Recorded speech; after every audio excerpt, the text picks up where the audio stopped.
We measure things by what we are. To the maggots in the cheese is the universe. To the worms in the corpse is the cosmos. How then can we be so cocksure about our world? Just because of our telescopes and microscopes and the splitting of the atom? Certainly not. Science is but an organized system of ignorance. There are more things in heaven and on earth than are dreamt of in your philosophy. What do we know about the beyond? Do we know what's behind the beyond? I'm afraid some of us hardly know what's beyond the behind. Creatures of twilight and illusion, we drift and drift toward our unknown ends. And that's why I feel the best thing is not to be born. But who is as lucky as that? To whom does it happen? Not to one among millions and millions of people. My name is Theodore, and you will find in the forests of Bavaria castles older and larger than the grey mansion of my family. But not one, I'm quite sure, not one that is more tainted with melancholy. And we who have lived there have been called eccentrics and dreamers.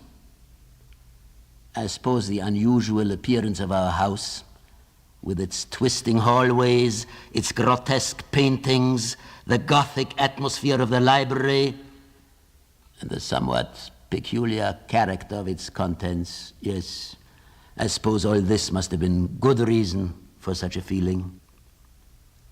My earliest memories are tied closely to the library. My mother died there. There a tragedy never fully explained took the life of my father. There I spent my boyhood in books and my youth in reverie. And the years went. And as a grown man, I stayed on in the home of my forebears. The realities of the world outside seemed to me like visions. And the world of dreams, little by little, became my everyday existence. I wanted to tell you about Berenice. She and I were cousins, and we grew up together in that house, but we grew differently. I was ill of health, always wrapped in gloom, while she, swift, nimble, graceful, overflowed with joy and energy.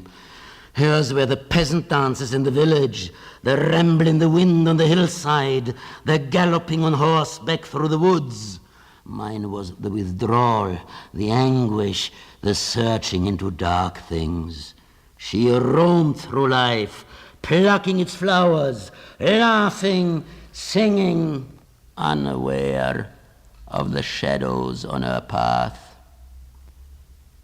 Berenice, hauntress of my dreams, your image is vivid before me, your raven black hair, your witching eyes, your fragrant lips, your lovely young form. Oh, days and places lost beyond recall, oh, fairyland forlorn. Disease.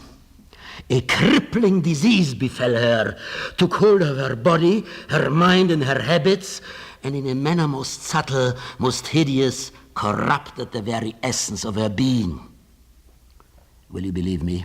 In the brightest days of her beauty, I'd never desired her as I desired her now. A sickly, frenzied passion for that wasting form began to obsess me, an incomprehensible craving.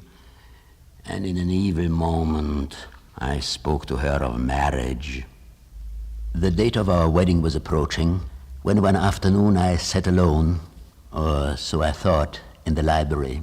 From outside, like remote drums, came the monotonous beat of the rain. A gust of wind rustled through the leaves, and as I started up, she stood before me, Berenice. She spoke no word, and I could only stare at her. Her hair was a dank yellow and fell over her temples in snaky coils. Her face was bloodless, as if molded from wax, not solid, but melting, reshaping, moist with the dew of decay. And as I stared and stared and stared, her lips, her thin, shrunken lips, parted, and in a smile of peculiar meaning, the teeth of the dying Berenice revealed themselves to me. Would I'd never seen them, or having seen them died. The moving of a curtain, the closing of a door, Berenice had left the room, but my mind still clung to the image of her teeth. Not one speck on their surface, not one shadow on their enamel had escaped me. They had burned themselves into my memory. They had bitten themselves into my brain. They were small, narrow, and pointed, cold and capricious. They glistened like daggers in the moon. Those teeth, those glittering teeth, those luring, quivering, beckoning, promising pearls of teeth. They were my destiny. They alone could bring me peace. Then voices. Voices, yes. A sudden chaos of voices. Murmuring, muttering, whispering voices. Gibbering, jabbering voices. People coming, people going. A doctor, a priest. And from the chapel, the tolling of bells. Bung, bung, bung, bung, bung, bung. Berenice was dead. 3 days passed. Again I found myself sitting in the library, and as always, alone. It was late at night, and I knew since the setting of the sun she had been buried, but of the time from then to now I had no recollection. I had just awakened from a dream, a strange dream of a deserted garden, shadowy and cool, with marble stones and crosses. A beautiful garden, nourished on human flesh. And there is a gray mausoleum. Its doors swing open. Steps wind their way below. A vault, candles burning bright and motionless. A young woman in a coffin. Someone is approaching. Stretches out, hands, bends over the body. Lips broken, grinning gums.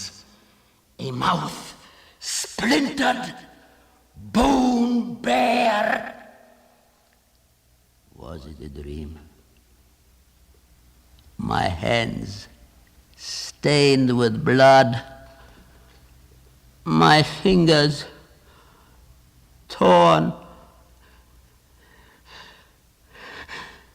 teeth, here, teeth. Her teeth, oh, her teeth, at last, her teeth, mine, at last, her teeth, yes, mine, forever and ever.